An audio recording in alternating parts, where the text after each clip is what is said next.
The value of books in any particular society, just as the value of other resources, is very key. And this needs to be disseminated, especially to young people. So the question that we are posing on how can we improve the reading culture in Zambia, at times I have an argument before I categorically state how we can improve. At times it's not about the reading culture being poor, it's lack of the thirst for knowledge. We are not keen at learning new things. We want things that are translated already to us. So coming to address the question, how can we improve the reading culture in Zambia? This is why entities like Sotrane Publishers, we exist, so that we make materials available to the public. Now, when these materials are published, it's not enough to just have the materials published. This is where we need concerted effort as a people. We need to see the value that we can draw from books and have to come together in order to promote the reading culture, especially among young people. The best time to plant the tree that we need to harvest from now is 20 years ago. So the same with reading is to start with pupils, start with young people when they are still at home before they even go to school. Parents have first of all the major responsibility of training people, young or children, how to read. We should know that children, most of the time, they don't listen, they imitate.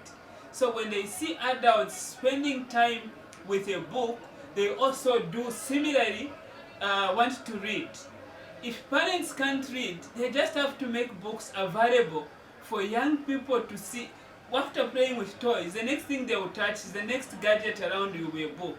By spending time with it, they are going to flip a page and they later on develop the interest to read.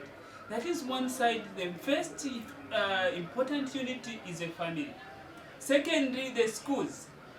The school have responsibility beyond just letting young people memorize things and theories, some of them which are irrelevant to the needs of the society, is to expose young people with the capacity to read things for themselves, to be able to search for knowledge themselves. How do they do this? They need to equip the learners with time, prep time, to spend time just with books, and somebody has to supervise them.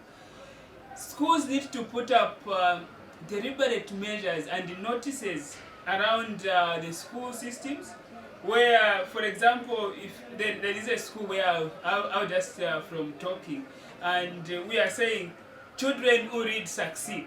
So they brand around, paint around the walls like children who read succeed.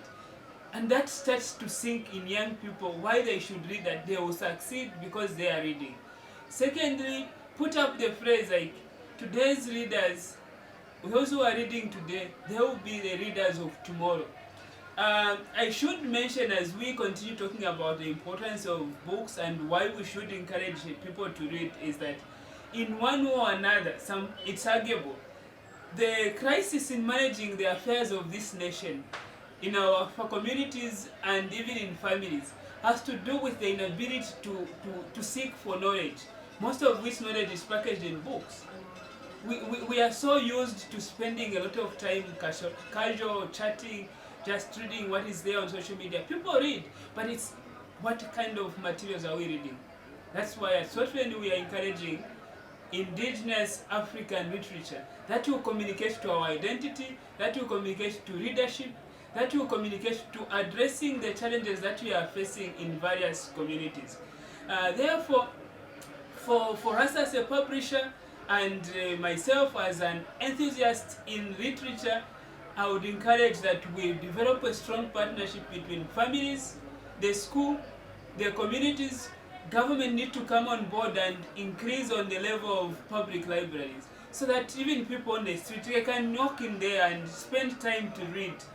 Pick one book, read 20 minutes, then they step aside. By so doing, they will be encouraged to buy a 5-quarter book to take for a child at home. Then the bigger component is the various stakeholders, the cooperating partners, the businesses. Let them invest a bit of money in supporting book donations.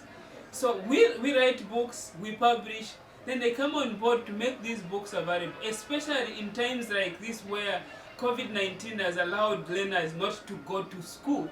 They are at home, they need a book to keep them busy, especially those who can't access digital platforms to read these materials.